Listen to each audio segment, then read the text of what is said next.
And for that, we should go to this teams list component. And there we see it's the teams item which is being rendered, which holds this button, which turns out to be a link. And this link currently is a regular anchor tag. And I instead want to use what? A router link that reaches to this route, but of course, where the ID of the team is different for every different team item. So we're going to replace the anchor tag with router link here, like this. And now set the to property to what? Previously it was just /teams, but now it needs to be /teams and then the ID, but the ID is different for every team's item.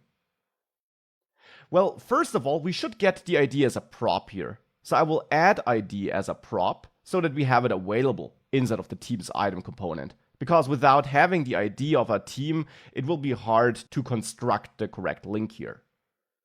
So in teams list, where I loop through my team's items, I will actually bind ID to team.id so that we have the ID available in this team's item component. But with that, we still need to build this link. And we can do this because to does not just have to be set like this. You can also bind it to a dynamic value with the bind or the shorthand :to. And now this points at a JavaScript expression or simply at a data property, whatever you have.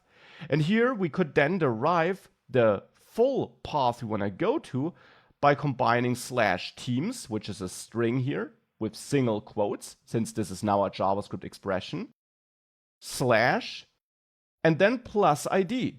This constructs this URL, this path, where ID is different for every usage of team's item, so for every usage of this component. And hence, if I now save this and we reload, we got different links here, which lead us to the different team members. So that is working.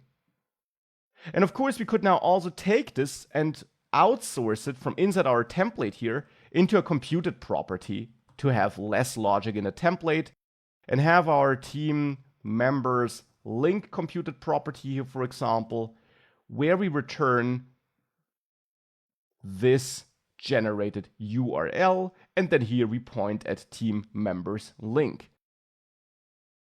That, of course, is 100% optional. So with that, if I reload, this still works.